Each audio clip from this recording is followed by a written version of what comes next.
guys, how's it going? I hope you guys are doing well. Hey, welcome to another episode of the Film Life Vlog. So you're looking to get into film photography and you're starting to look at some film cameras. When it comes to film photography, there is a wide range of cameras that you can pick up.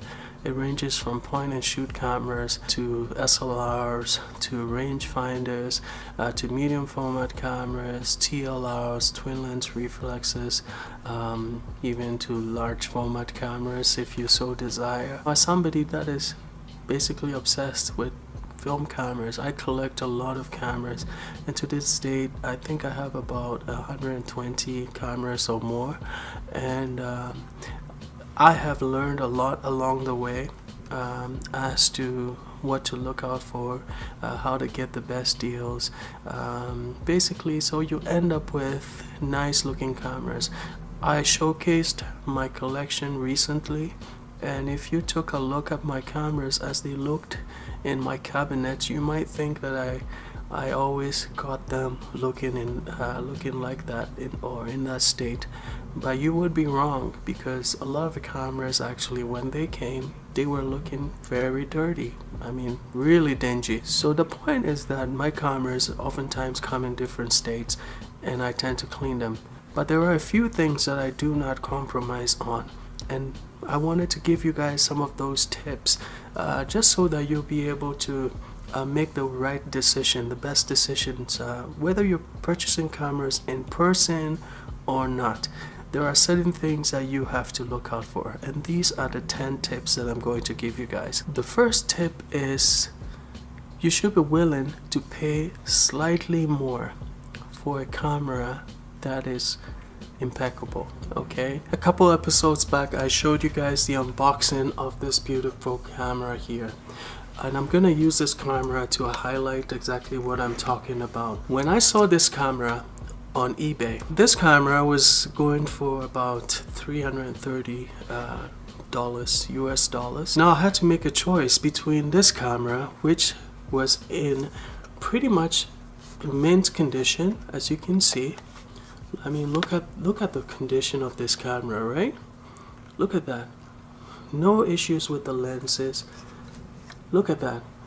Now there was a slightly cheaper version of this camera which had one small issue, which was the lens had some fog in it. Not fungus, but it was a bit fogged up. And I had to make a decision whether to go for a cheaper one that is about $40 cheaper, or to go for one that is in such an excellent shape, right? I made a decision to pay slightly more to go for this, and that's exactly what I'm talking about. You may see a camera that seems like a good deal, okay, but there's something wrong with the shutter, or there's something slightly off, and you may think, okay, I'm gonna get it and I can fix it later. It will probably be a bad decision, because film cameras are sort of difficult to fix in this day and age. To find someone that's qualified to fix them would be hard oftentimes, and oftentimes it'll be even more costlier than what you would have paid to get a perfectly working camera. So my advice to you is, even if it's $100 more, make that investment and get something that is of excellent quality, because you want to be able to use this camera and use it for a long time without any issues, and you don't want to have to sink in more money into your investment. Tip number 2, know the difference between grime or dirt and actual body defects. Now this is a mistake that is quite easy to make, because you go, and oftentimes these cameras are coming from people's attics and people's basements, people's garages. They look really dingy and grimy. I'm not talking about defects on the lens. I'm not talking about fungus. That's a different issue, right? I'm talking about just the body, okay? When it comes to how the body actually looks, you should be willing to look beyond or past the dirt and the grime. When I look at a camera, if I'm going to purchase a camera, I try to see if the way it appears, if it's just because it's just grime. If it's grime, I can clean it up, you know, it can be cleaned up. But if it's rust, and if it's something to do with the body that is actually a defect on the body itself, I try to stay away. I try to stay away because as much as I want functional cameras, I shoot with all my cameras, so I want them to be functional. I also want them to look good because as a collector, as somebody that wants to walk around with my camera, I want to feel that pride of ownership, and I like my cameras looking nice, and I think you guys would actually want your cameras to look nice too. So my advice to you is try and look past the dirt, because dirt can be cleaned up, and you'll be surprised how clean you can get some of these cameras to look. Sometimes you will have the lining on the cameras peeling off.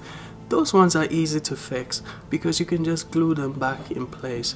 But there are times when they're actually fully off or torn or tattered.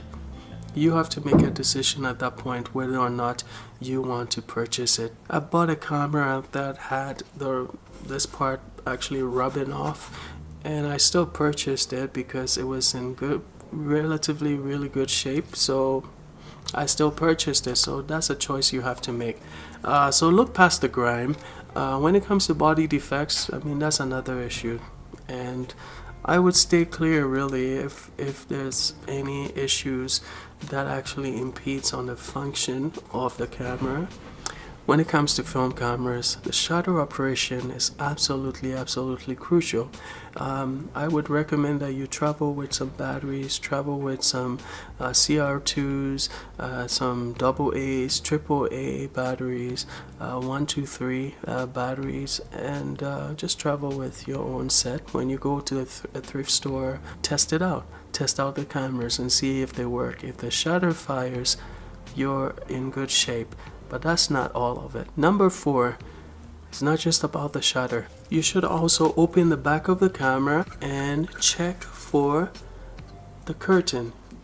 See the shutter curtain over there? Make sure it's in nice shape.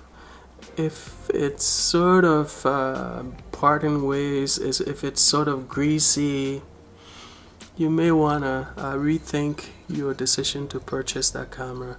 If it's greasy, that means that it's going to have some issues with your shutter speed because it catches on the grease and it doesn't. Sometimes it will stay open or stay closed, or I would sort of stay away from a camera like that. If it's nice and clean like this, you're good to go. And under no circumstance should you touch this because there's sensitive mechanisms in there. Number 5, if you see fungus in the lens, or you're buying a camera on eBay and it says there's fungus in the lens, I mean, stay away, you know.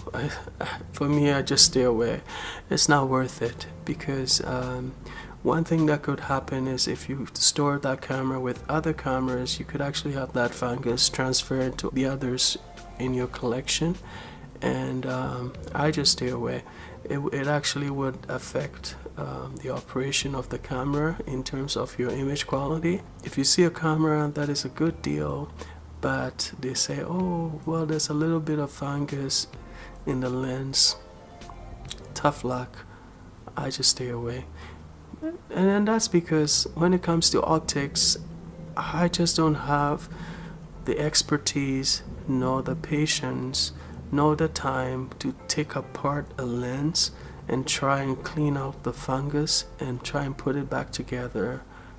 And I don't think you would have that time nor the expertise either, unless you're a specialist. I mean, then by all means, go for it. But that's something to watch out for. If it's a little bit of dust, and it doesn't always affect the quality of the images, to be honest. I have cameras that have a tiny bit of dust in the lenses, and I still buy them because it doesn't affect the images at all. And so that is not a deal breaker really, unless it's really a lot of dust. Number 6, the viewfinder is important. That's another point, inspection point. When you're purchasing the camera, take a look in the viewfinder. There's one particular camera that I have which everything on that camera is really nice. And that's my Practica PLC3 camera, which I did a review of in the past. Everything on that camera was great. That camera, the shooting experience was great except for one thing, and that was the viewfinder. The viewfinder, the images were blurry, and it was so frustrating because everything else on that camera was good, but just that viewfinder, and that, because of that, that ruined the experience for me. So I would suggest that you take a look through your viewfinder, try and focus on objects, and see how they look, whether you can easily focus, whether it's sharp, whether it's bright and clear.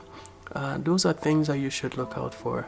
If the viewfinder experience is not great, I wouldn't recommend that you spend the money to buy the camera, because trust me, you'll spend a lot of time looking through your viewfinder. It's not like a digital camera with an LCD screen. So that experience can really, it can be very drastic in terms of your shooting experience. Now, for leaf shutters, for cameras like this one right here, if you take a good look, you see the shutter in the glass. I'm not sure if you guys can see it that clearly, but it's in there. That's a leaf shutter. It's built into the lens here. Take a good look at the shutter and see the condition of the shutter. This is especially for leaf shutters. If there's a lot of oil on the shutter, most likely there will be an issue with the shutter speed. So that's something to consider when you are buying cameras such as this rangefinder here. You can have leaf shutters also with TLRs as well. Take a look at that shutter, the blades, where they join, and see if there's any oil on the blades. That's something to be mindful of. Now, point number 8, look out for the accessories that should come with the camera. Now, when I got this camera, for example, the original body that I had did not have this winding mechanism here. So as a matter of fact, even though I could still advance the film, it was quite an inconvenience just using my fingers and grabbing onto the metal spool. It's under this crank, and just spinning that every time. That takes away from that experience of shooting. Until I got the camera body, I just bought this for parts, and it actually ended up working. I showed you guys in the previous video. But look out for the accessories. Now, case in point, when I got this camera here, which is my Mokba 5 camera here, it didn't come with this little accessory. Guess what this does? This is actually the mask that you put on the back here to sort of change the size of the film from either a 6x6, I believe it's a 6x6 or a 6x7 size negative, right? So you put this mask on, and I think when you do, this one will be the 6x6 mask. It goes underneath that. If not, you'll be shooting at the full 6x7 format. This camera didn't come with that, and you can imagine the pain that I had to go through. I had to reorder this on eBay separately. So do your research, find out what accessories should come with that camera, and make sure that you actually have that accessory. Now, this point here is probably one of the most important points that you should think about. The film format actually matters. So what's the difference between these two cameras? They may look alike. You may think they're both film cameras, I'm going to purchase them, but just note that they take different format of films. This one here takes 35mm, and this one here actually takes the Kodak Advantix film, which is no longer in production. So if you're going to choose between these two cameras, that is something you need to consider, whether or not you can actually still buy film for that camera. Another example, these two cameras may look alike, it may look like the same format, but they don't take the same type of film. This one here takes the 620 film, and this one here takes the 120 film. You're more likely to find a 120 film than you would find the 620 film. So if you have to choose between cameras like these, make sure that you're choosing a film format that is easy to find. You can respool 120 film onto a 620 spool, but I mean that's extra work, and you also have to make sure that you have the 620 spools, empty spools available. How do you find out what type of film it takes? Usually these cameras will tell you. When you open the back, it will tell you just like that. See, it says right there 620. This camera on the other hand will tell you right there the use 120 film. And last but not the least, what you guys really need to look out for when you're purchasing, especially online on eBay or any of the other online sites, is the difference between tested, untested, or as is. Now I'll break it down. Usually if the camera is advertised as tested and working, then it's exactly what it is, unless you have a dishonest seller, which oftentimes is not the case. Usually if it's working, they would say it's working, and then you're pretty much good to go. Another category, which is untested, that is one that you have to really take with a grain of salt. Okay, now it could be that it's not working, or it could be that it's working. The chances of it working or not working depends on the seller. Okay, when I'm looking out for a camera and I see untested, I will look at the seller's profile. There are two things that I look for. I'm looking at the credibility of the seller, what's the rating of the seller. I'm also looking at what kind of stuff does this seller usually sell. If this seller really sells a lot of film cameras, and then all of a sudden the seller is saying, oh, this particular camera is untested, that will raise some flags for me, right? And sound some alarm bells, because how come that you sell all these cameras but yet you did not test it, or you can't test this one? It's kind of shady. Most likely there's something wrong with that camera. That's why it's an easy out is to say that it's untested. However, if this is like an estate sale or somebody that usually sells dolls and other unrelated stuff, and then they have a random film camera and then it says untested, you better believe that I'm gonna keep a really good eye on that, because usually the price on that camera would be much lower because it's untested. So I'm gonna keep a good eye out for that camera, and most likely it'll come and it's working, and it's just because the seller does not have the familiarity with a film camera or how a film camera operates, right?